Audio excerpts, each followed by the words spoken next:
Welcome to the Living the Dream podcast with Curveball. If you believe, you can achieve.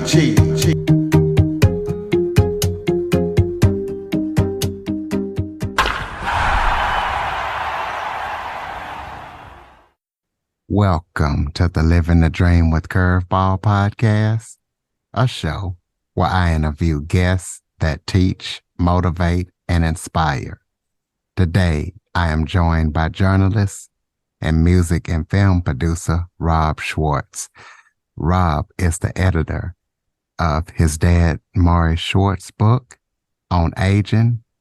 Rob has produced several projects internationally, so we're going to be talking to him about his music and film career and about his dad's book. So Rob, thank you so much for joining me today. Oh, thank you for having me. I'm really happy to be here. Why don't you start off by telling everybody? Oh, you cut out there. Everything all right? Did we lose a connection? Why don't you start off by telling everybody a little bit about yourself? Oh, sure. I'm Rob Schwartz, and in relation to what I'm doing now, I edited and wrote some essays for a book that my father wrote in 1988 to 1992. My father is Rob Schwartz, who's the subject of the bestseller Tuesdays with Maury. A lot of people probably know it. There was also a film, and a lot the play is performed around the country and around the world. And personally, as you said in the introduction, I produce music and film. I'm an entrepreneur and a journalist. We can get into more to what I do as well if you're interested. Absolutely. But for those who don't know, explain to everybody, who is your father, Rob Schwartz? Sure. My father was a professor of sociology here in Boston at Brandeis University, and he was a really sweet, loving individual. He was very, very popular with his students. And then in 1993, he developed ALS, which is a horrible disease. Maybe some of your listeners know it affects your nervous system. You basically lose control of all of your limbs and your body, and it eventually kills you. Also known as Lou Gehrig's disease, because of the famous athlete who had it. And he started talking about what it was like to be living with this fatal illness and what was important in life and values and how best to live. And he started to get a lot of media attention. He appeared on Nightline, which was probably the leading news magazine TV show at that time. And it was a huge success. Not only was it a huge success, but one of his old students, Mitch Albom, saw the program and decided to come back and talk to my dad, and met with him every week, every Tuesday. And from those meetings, he produced a book called Tuesdays with Maury, which initially was a very small release, but it turned into a gigantic bestseller. It stayed on the New York Times bestseller list as number one for 5 consecutive years. It's absolutely crazy. It's one of the best-selling books of the last, 30 or 40 years. And it also spawned a movie and a play with Mitch wrote, which is performed all around the country and all around the world. So it was really kind of a cultural touchstone for a while. I mean, it appeared in all kinds of crazy places. The Simpsons movie references Tuesdays with Maury, and just all over the place. But it is a long time ago for people, maybe some of your younger listeners, so they might not know it. I do know that some high schools do actually still make students read it. So I guess maybe some young people will know it. So what made you decide to publish this book now? Right. So the story is that I was living in Japan for a very long time. Even when my father was ill, I was coming back and forth. But after he passed, I was still living in Japan, but I would come back and visit my mother in the house that my father had lived in, and his study was there just as he had it when he was alive. And I would write my pieces, my newspaper magazine pieces at his desk.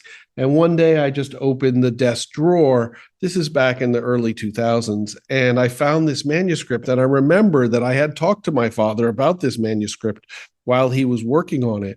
So, of course, I was super excited to look at it again. And I think the ideas in it are extremely valuable and really, really prescient for the times that we live in now. When I think we have a lot of mental health issues, a lot of people suffering from loneliness. The Surgeon General just came out with a report on like the loneliness epidemic, I think they're labeling it.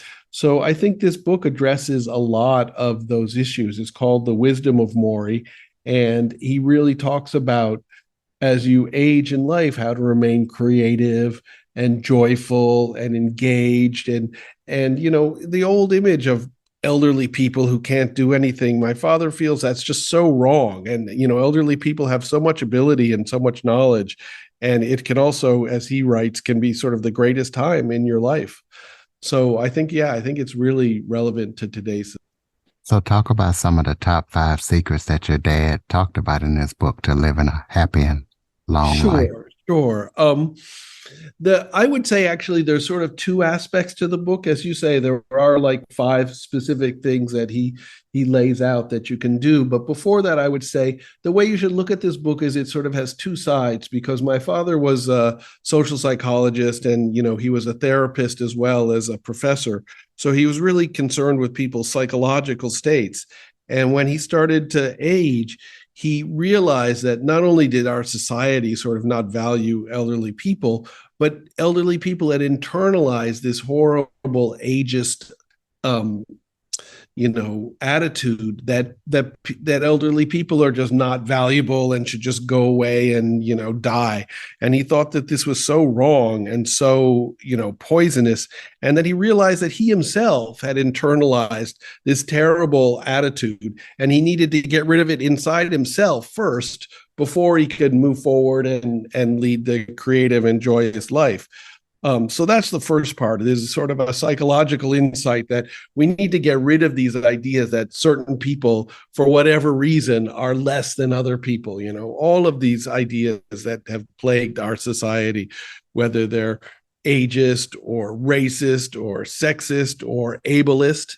We need to get rid of all those ideas and realize that every person has special qualities and special abilities, and really bring something to the table that nobody else brings, because all of our experiences are completely unique. So that's sort of one of the things that my father talks about in the book. And then to explain the 5 things that you alluded to, my father offers practical tips on how to lead your life sort of creatively and joyfully. And one of the first things he talks about, he thinks that is sort of undervalued or forgotten, especially by elderly people, is laughter. He says it's so important to laugh and to enjoy yourself. So, pursue what makes you laugh, what amuses you, what you find humorous, and, indulge in that and laugh. He thinks it's so important to do that. And I think it's one of the things that sort of we kind of forget in this society, and certainly elderly people, sometimes it escapes their lives. So that's the first thing. Then the second thing, my father thought it was really important that, we all have worries and things that are upsetting to us and things that we feel are not perfectly the way we'd like to be. So it's important to calm your mind and relax and be able to concentrate. And so my father thought that meditation was extremely important, not connected to any religion or anything like that, but just meditate. And there's many, many different ways to meditate. And he did, breath meditation, but his meditation is just concentrate on your breath, calm your mind, realize that, everything is okay. There's nothing to worry about. Try and just remain in that meditative state. And he increased his meditation practice a lot when he got ill towards the end of his life. So that's the second one. Then the third one is that he suggested that elderly people sometimes sort of separate themselves from society. And this is a really, really, negative thing. He thinks they should become more involved in society.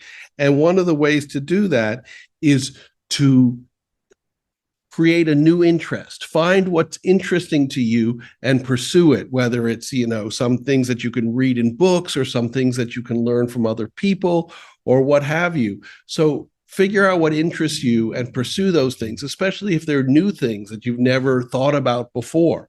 So that's a really important one, and that one relates to one of the further insights, which is that when you create a new interest, you can make connections with people who have similar interests. We know that it's easy to make friendships and connections with people who you share interests with. You can discuss the interest, look at new angles at it, learn new things that they know about it that you don't know.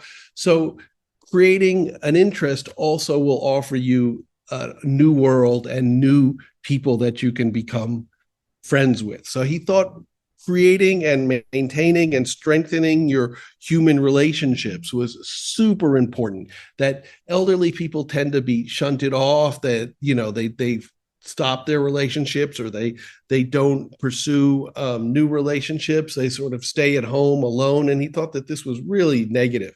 You should strengthen all the relationships you have, whether they're your family, your friends, your professional acquaintances, what have you, and relate to people as strongly as you can. And the last one is sort of more vague, maybe not vague, but everybody approaches it in a different way. And that was that he felt it is important to develop some kind of spiritual connection in the world, whatever that means to you, whether it's an established religion or it's some, feeling that you have that nobody's ever described, or something that's not an established religion, but is more, been developed by another person and something that you can relate to, whatever spirituality means to you. My father thought it was important that you develop that in later life. So those are pretty much the 5 things that he was talking about. I can talk about any one of them in particular more detail, and my father goes into a lot of detail in the book about how to do it, and giving examples of elderly people who are doing these sort of things, and etc. But those are the 5 basic things. Well, what you can talk about is how your father described the process of living and creating, and living and aging creatively. Sure. Well, I think that that's what I've been talking about. He definitely thought it was important to be actively engaged in life, whatever that means to you. And there's plenty of examples in the book. So whether that means meeting your friends and engaging with them, or engaging with social movements or things that you find important, things that represent your values, engaging with those, or as I said, creating a new interest and engaging with that, engaging with groups that already exist, or in fact, even creating your own group. My father, when he was ill, was really, and this is kind of how he got the attention to start with, was really interested in talking to other people and hearing their experiences and sharing his experiences. So we started 2 or 3 discussion groups. One was on politics, one was on death, and it attracted a lot of people. Of course, death is kind of a taboo subject in our culture, and my father addressed that a lot. That was a lot more of the focus of Tuesdays with Morrie, because, of course, my father had a fatal illness. He was dying. So he talked a lot about death. In this book, The Wisdom of Morrie, it's actually written, it's kind of ironic because it's just being published now, but it was actually written before Tuesdays with Morrie, because, in fact, my father wasn't even around when Tuesdays with Morrie came out. He had already passed away. But this book was written before Tuesdays with Morrie, so it's more about life and engaging with it, as you asked me, and making connections with other people and that sort of thing. It's called The Wisdom of Morrie, by the way. So I think that this book is really about that, is really about engaging with life in those 5 things that I pointed out. And it's a book that has a lot of stories and poetry and examples of things that you can do in it. It's not, a book that you necessarily start from the beginning and read like a novel and then put it down. The way that I suggest people to read the book is, have Post-its post by. And when you're reading something that's thought-provoking to you, put a Post-it on it and you can continue reading, but go back to it and think about the ideas that my father's putting forth. Because there's a lot of stuff where he gives examples and stories and this kind of thing that it's worth pondering. Let's put it that way. Talk about what it was like editing your dad's work. Right. Yeah, it was very special for me.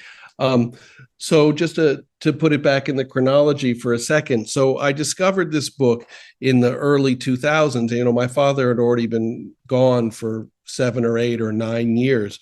So yeah, it was really special for me to find the book again because I had, as I mentioned, I had talked to him about it while he was writing it back in the early 90s, let's say. I was much younger then, but I had an idea of what he was trying to convey, and it was so wonderful to read his words, and I could hear his voice ringing in my ears as I read it, and to remember how engaged and vibrant he was while he was alive. Um, One of the things that was sort of interesting about Dad is that he was a professor, so he was always around younger people, and he never really considered himself as like an aging person until he was forced to retire from the university, right? It doesn't exist today, but back in his day, when you hit a certain age, they were just like that's it. You have to retire. You have to stop being a full professor. And of course, he wasn't very happy about that, but he realized that the world viewed him as an elderly or an aging person, even though he didn't view himself that way. And that relates to what I explained earlier about how he realized that there was these ageist attitudes in the world that were really quite poisonous. So it was an evolution for him to realize how he was viewed in the world and think about that. And that's how he wrote this book. So it really brought it back to me while I was reading the book, his journey from being, sort of a happy-go-lucky, very much beloved professor to somebody who realized that he was, considered an aging person, and then writing about it and describing ways to live your life in that, when you're looked at that way, and when are in that stage of life, let's say, because as he points out in the book, for a lot of aging people, you don't necessarily have to go to a job every day. So you have a lot of free time on your hands. So you have the ability to use that free time creatively and joyously. If you just sit around and moan about the fact that this doesn't, you lost this job, or, people aren't doing this for you, then you won't be happy. But if you take it into your own hands and go like, okay, this is the situation I'm in now, and this is what I'm going to do with it, then you can really create a vibrant and joyous life. So that was really very, very clear and powerful for me editing the book. And I have to say, since you specifically asked about editing, my dad was a great speaker, a great talker. He would have loved all the attention, by the way, that he gets now, even though he's not with us in body. But he wasn't that concise in his writing. So I did have to do a lot of editing and consider like, okay, what are the core ideas here?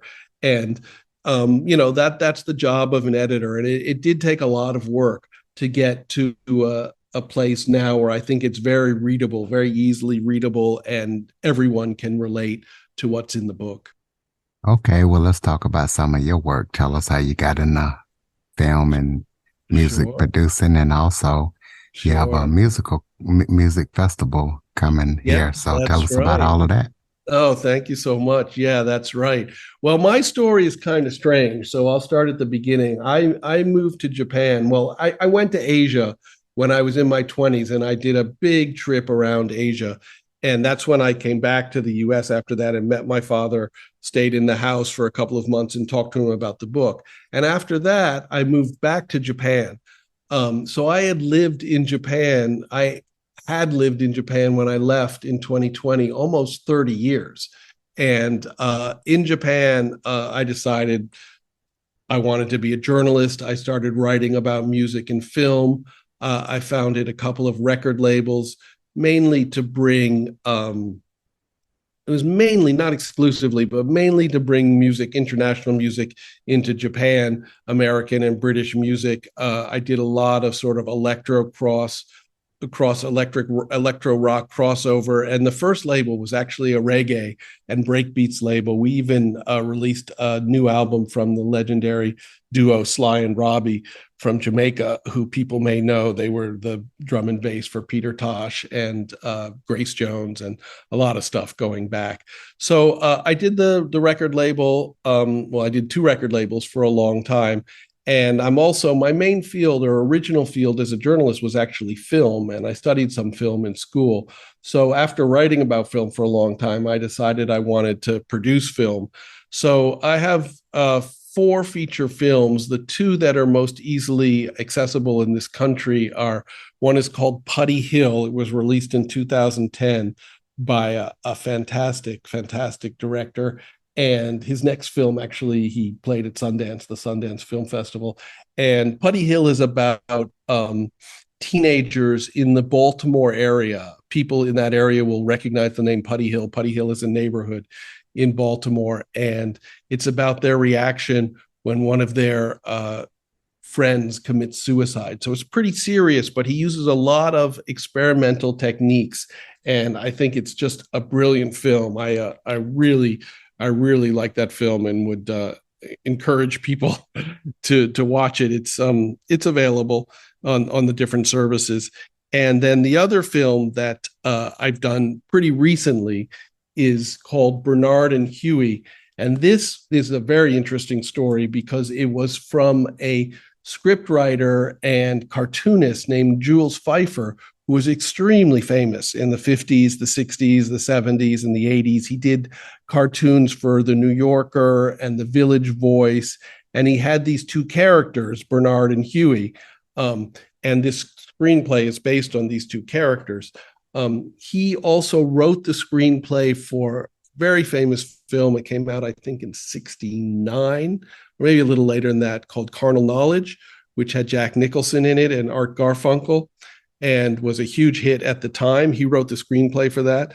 It's considered quite an incisive look at relationships and changing relationships. He also wrote the screenplay for Popeye, which was considered a monumental failure, but it was a very big Hollywood release. So he wrote a lot of screenplays, and this was an unproduced screenplay that he had written in the 80s. So my team and I found the screenplay, got it, contacted Jules Feiffer, got the rights, updated it because he had written it in the late 80s, and we updated it to the 2000s. And it's this great sort of buddy comedy about 2 guys who were friends in college and haven't seen each other for a long time, Bernard and Huey, and one of them turns up at the other's apartment. And in college, one of them was the suave ladies man and the other one was kind of the loser. And it's funny because when they meet like 25 years later, they've kind of switched positions. The guy who's the loser was very successful and the suave ladies man is kind of broke and, doesn't have anything going on. But as they hang out, they slowly slide back to their original sort of positions. So it's quite clever and quite funny at the same time. That's available on all the streaming services. The director named Dan Mervish has made a lot of indie films. He's also a co-founder of the Slam Dance Film Festival, if people know that. And his recent film, which is called 18 and a Half, is the next film after Bernard and Huey. Is getting a lot of press and a lot of great reviews. So he's a great director, and I would encourage people to check out both those films, Bernard and Huey and 18 and a Half, which is actually about the Watergate era. If people from that time period will remember, there was 18 and a half minutes missing from a tape that was found. Nixon had been taping people in the White House, secretly taping conversations. In any case, those are the 2 films that I would recommend here. And let me talk a little bit about the music festival that I'm involved with. It's called One-topia. It's founded by a brilliant musical artist named Evan Clausen and a producer in LA called Simon Bogdanovich. And Bogdanowitz, I better get his name right, Bogdanowitz. And we are creating a music festival as a benefit for mental health, because we really believe there's a mental health crisis in this country. And we're creating a foundation also called One-topia to distribute the money to mental health groups all around the country. The festival is slated for next year, 2024. I think it will take place in LA. We have a lot of powerful people in the music industry on the board, and I'm really excited. We're really moving forward very fast. So people can check that out. We have a website. It's onetopia.com, onetopia.com. And all the information's up there. Once we have artists booked and that sort of thing, we will certainly release that information.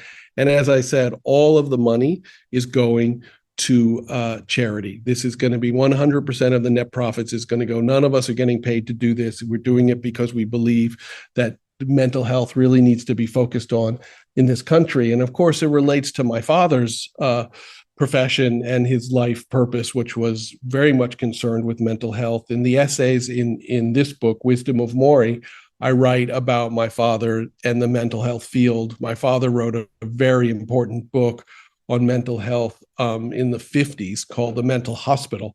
That was so monumental. It was used as a textbook for decades and decades for psychologists.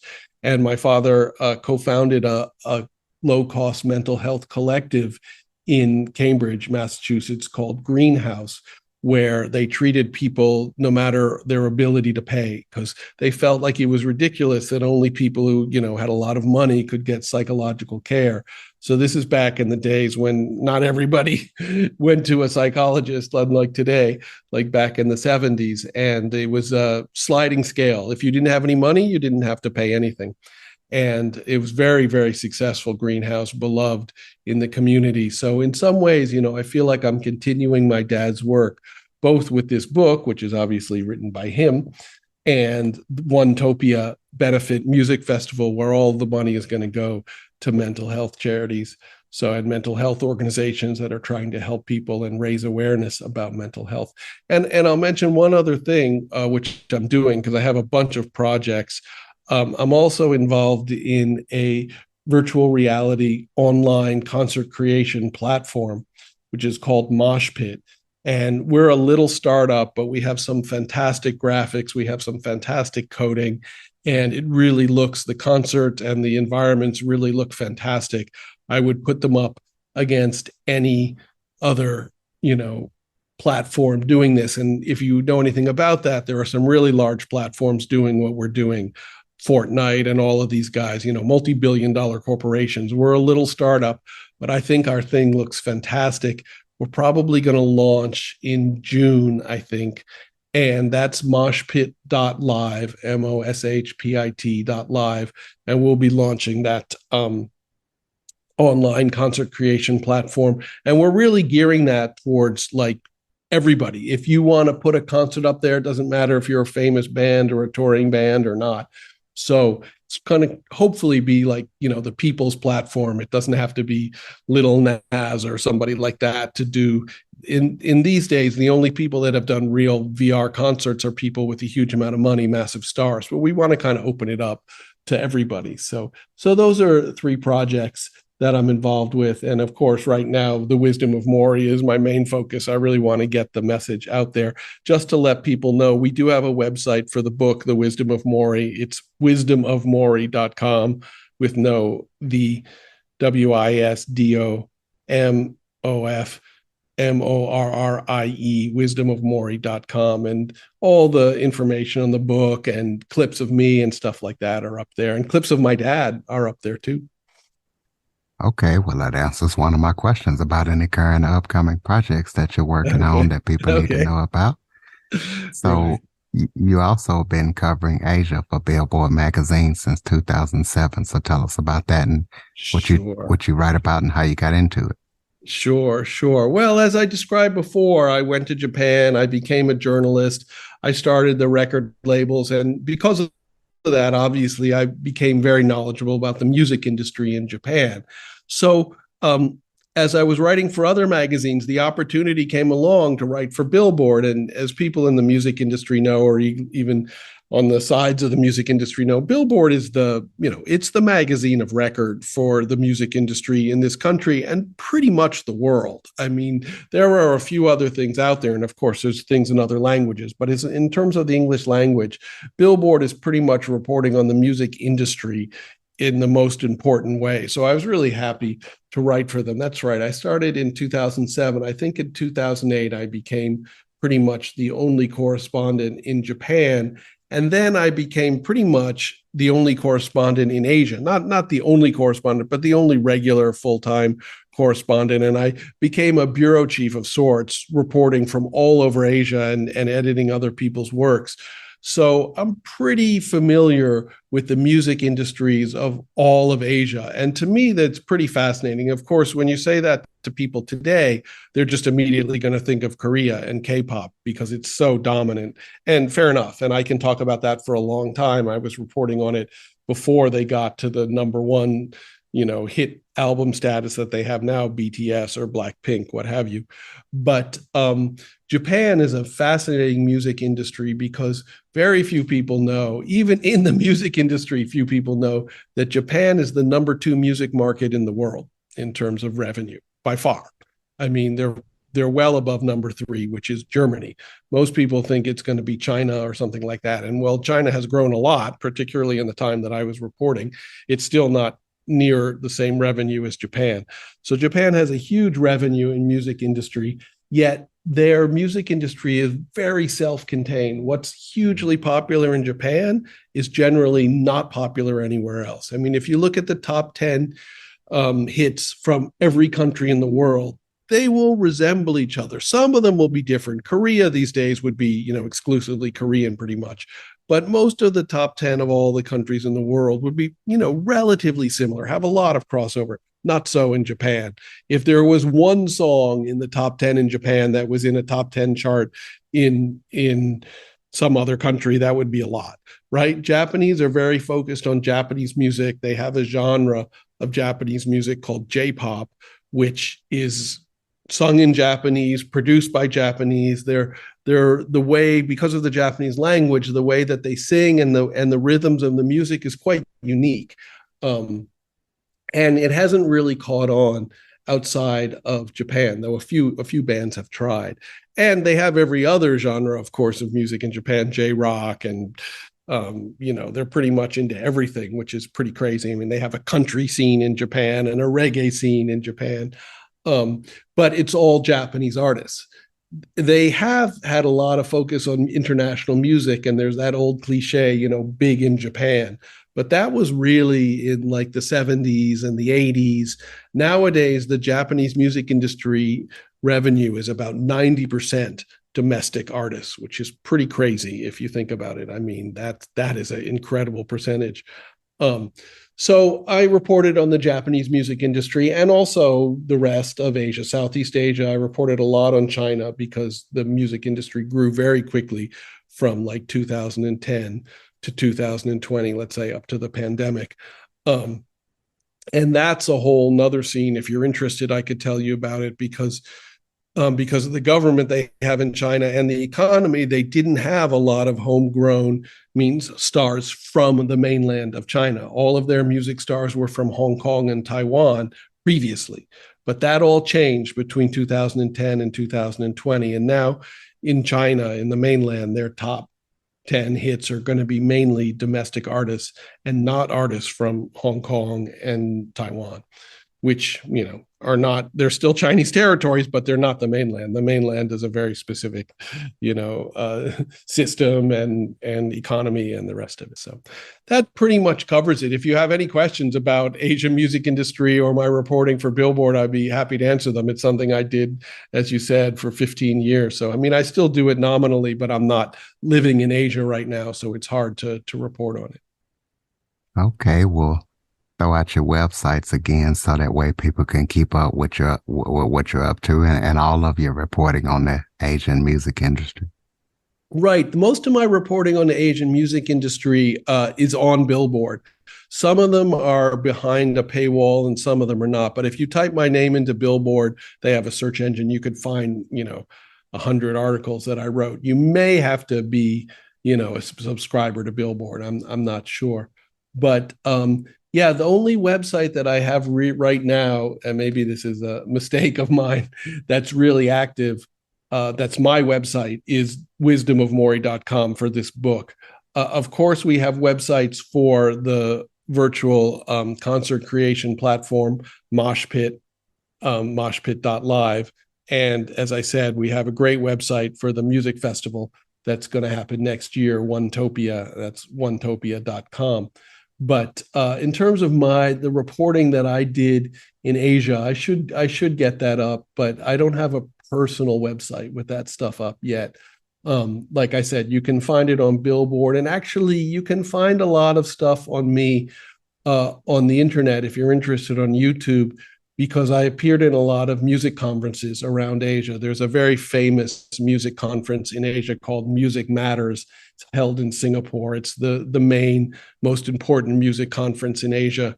And every year I moderate or present or something. So there's a lot of video of me at Music Matters. I also used to appear a lot at the major tech conference in the world, which is called Web Summit, is held in Lisbon, Portugal. And this is a very, very well-known tech conference. Major, entrepreneurs and stuff announce their projects there. And there's a bunch of video up on YouTube, or maybe even through their Web Summit site. I think it's websummit.com, but I'm not sure, of me presenting or moderating. I presented on Moshpit, the VR concert creation platform at Web Summit, I think 21, I think that was, 2001. So those links are all up there, but unfortunately I don't have my own website where they're all put in one place. I should try and do that. Okay, well, you already answered the question about the current and upcoming projects, so close us out with some final thoughts. Maybe something I forgot to touch on that you would like to talk about, or just any final thoughts you have for the listeners. Sure, absolutely.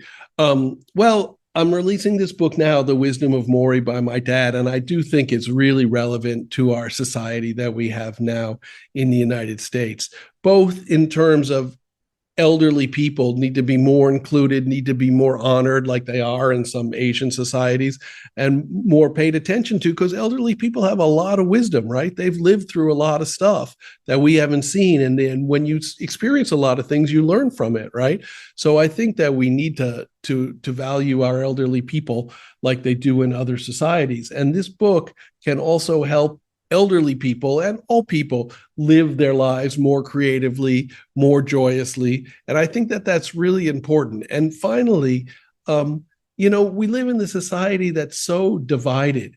And in the end, it's like we're all human beings. We all share the same experiences, and we need to relate to what connects us as opposed to what divides us. We need to stop harping on our divisions in this society and bring people together, right? And this is something that my father talks a lot about in this book, The Wisdom of Maury. He wants us to, what he calls, stay human, which means concentrate on what it means to be human, because that's the experiences we all have, making connections with friends, loving your family, et cetera, all the things that you enjoy in life. And that's the same for all people. So whether you have a difference of opinion on this subject or that, topic, is not something that we should be concentrating on. Of course, it's fine to discuss those things, but remember that we all share the same human experience. We're all part of the same human family. And indeed, we should treat each other as family. There's really no reason to be so negative towards somebody just because they have a different opinion than you have, right? So I think that that's what my father would emphasize if he were here today. Absolutely, ladies and gentlemen. So be sure to check out Rob's work, pick up this book, go to Right. Wisdom The of Wisdom Maury. of Maury. Wisdom of Absolutely. Maury. Thank you. Thank you. Definitely check it out. And also, if you have any guests or suggestion topics, cjackson102@cox.net is the place to send them. Thank you for listening. And Rob, thank you for joining us. Oh, thank you so much. For more information on the Living the Dream podcast, visit www.djcurveball.com. Until next time, stay focused on living the dream.